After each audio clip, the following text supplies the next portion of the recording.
سلام به همه شما دوستان خوب و پر انرژی. امیدوارم هر کجای دنیا، هر جغرافیایی که هستی، هر ساعت از شبانه روز که داری این پیامو میشنوی، حالی خوب، لبی خندون، دلی شاد داشته باشی. خوش اومدی. به جایی که هر بار با همدیگه قدم میزنیم توی دنیای پر رمز و راز شعر حافظ، اینجا جایی که با یه نیت دل دیوان حافظ رو باز میکنیم و جواب قلبمون رو توی غزلها پیدا میکنیم. پس اگر دنبال آرامش، حال خوب و پیامی شیرین از دل غزل حافظ هستی، جای درستی اومدی. یادت نره که تا آخر پیام با من بمونی، چون شاید اون یه بیت آخر، یه جمله آخر همون جوابی باشه که دلت مدتها دنبالش اومده. چند ثانیه سکوت میکنم که پس ذهنت و افکارت فرصت داشته باشی که تمرکز کنی، خاموش کنی اون صدایی که کنار گوشت داره تو رو تو گذشته ترس آینده میبره. میخوام تمرکز کنی، همینجا با من باشی.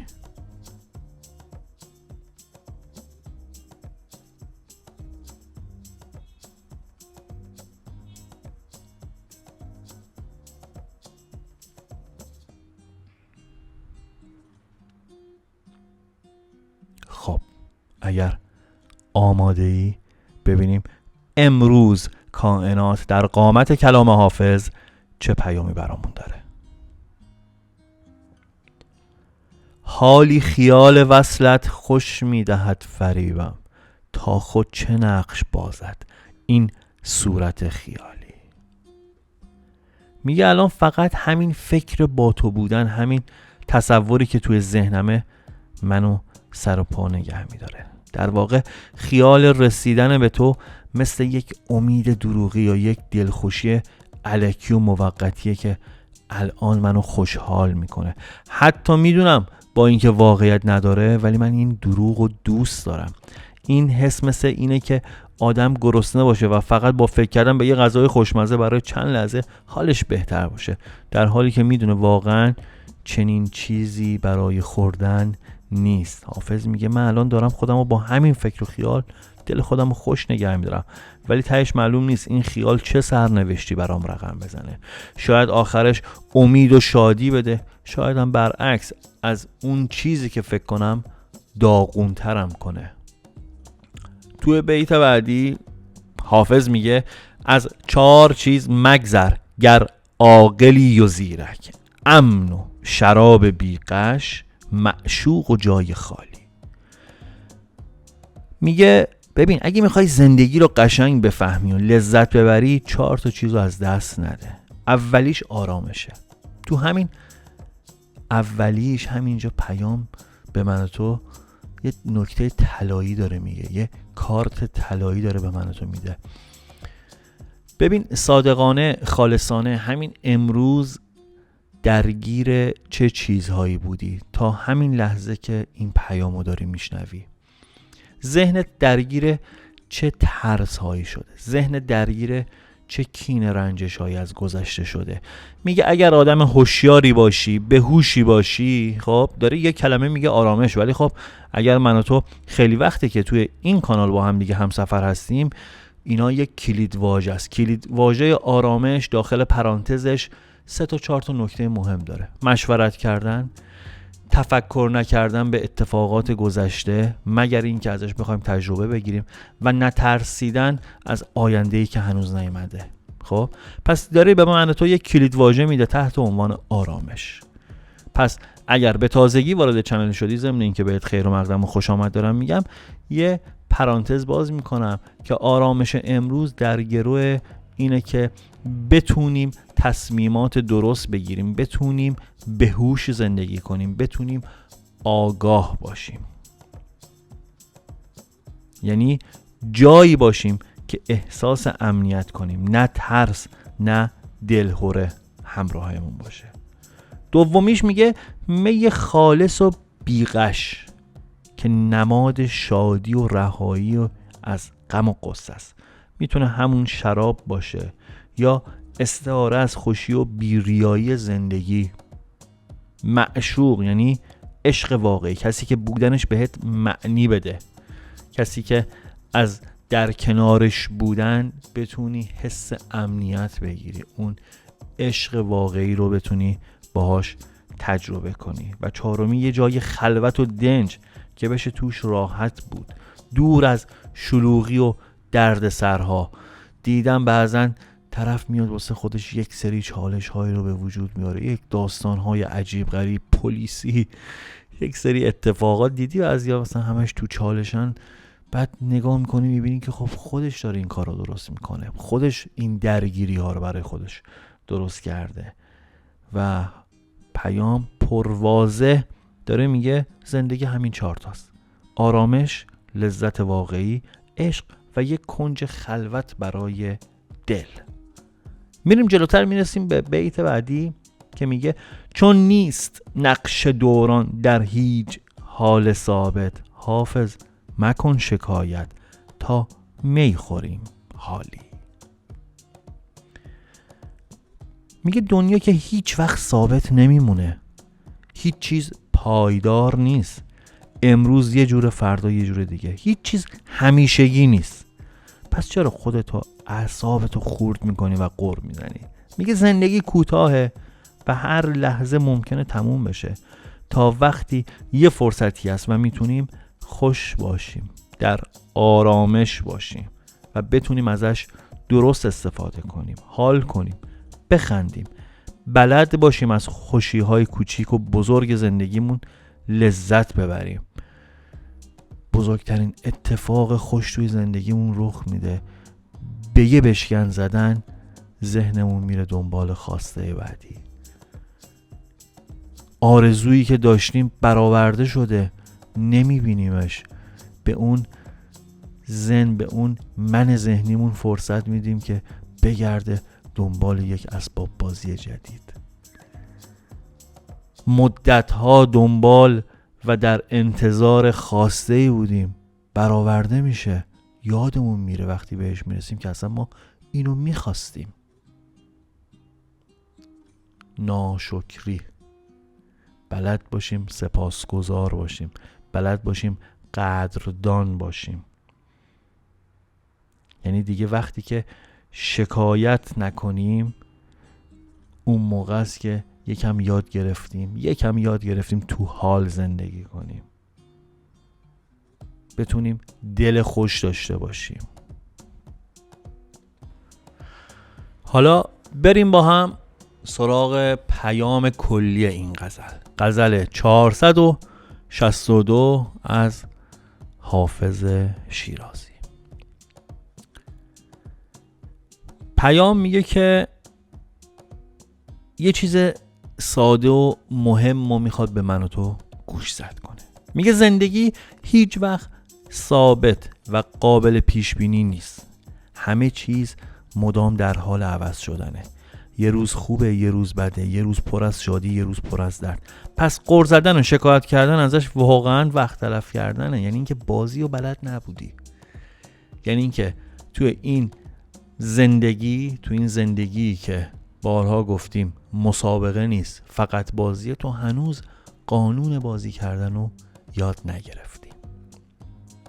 میگه همزمان توی زندگی 4 تا چیز هست که اگر زرنگ باشی و بفهمی قانون بازی رو، همیشه یه گوشه از آرامش رو برای خودت دست و پا میکنی.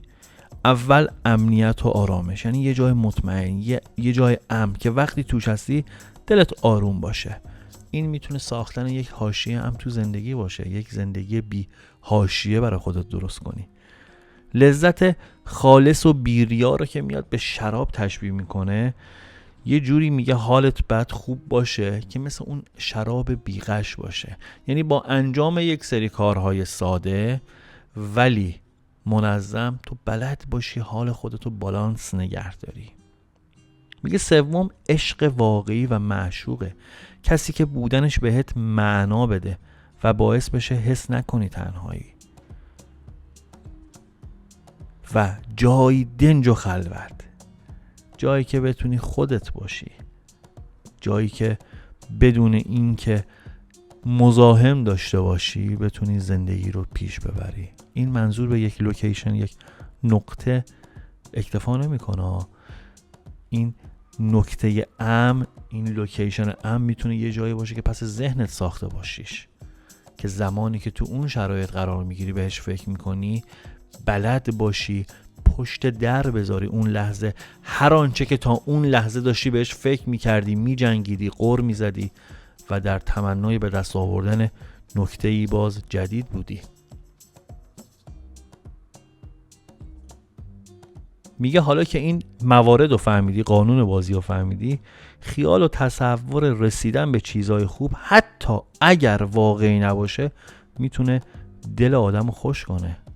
میخوره به قانون جذب که بلد باشی تصور کنی هر آنچه که در انتظار به دست آوردنش باشی، بلد باشی شکلش رو بکشی پس ذهنت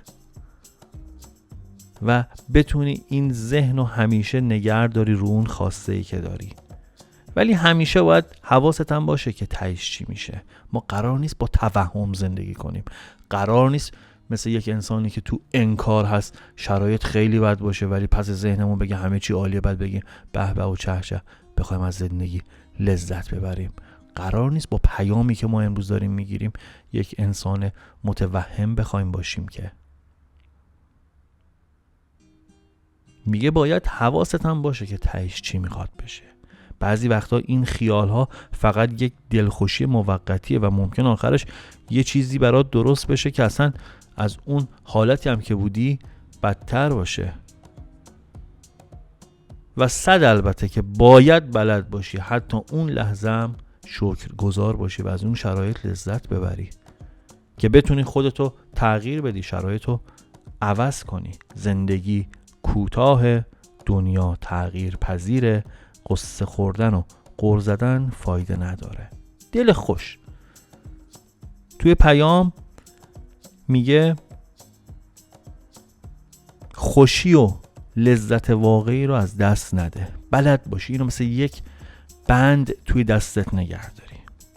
عشق واقعی و آرامش رو نگه دار تا وقتی که میتونی از هر لحظه زندگیت لذت ببری. در واقع این پیام بهت میگه که زندگی پر از فراز و نشیب و تغییراته. دنیا هیچ وقت ثابت نیست. پس چرا خودتو با قصه های گذشته و نگرانی آینده بخوای اذیت کنی؟ به جای این کار بهتر از لحظه لحظت لذت ببری.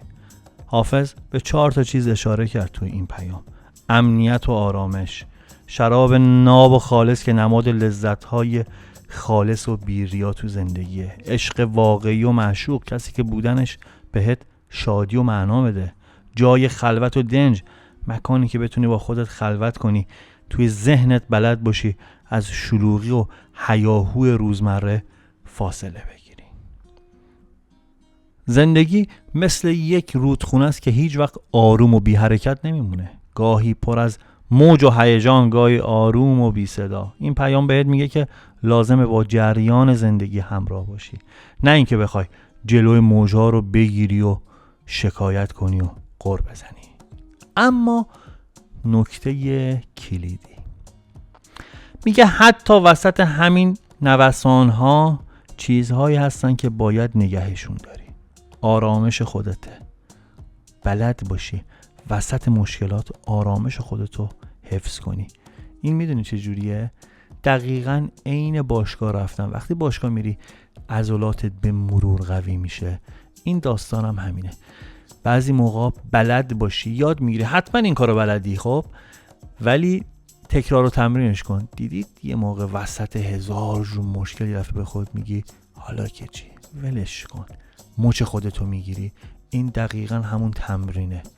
مهم نیست بعدش چه عکس العملی نشون میدی، ولی همون لحظه، همون آگاهی، همون یک نظر کردن به خودت که از بیرون خودتو نگاه میکنی، برق رفته، مثلا کارت مونده، الان فلان قرار دیر شده، فلان مشکل پیش اومده، فلان چیزی که 1 سال منتظرش بودی معلوم نیست، رو حواس.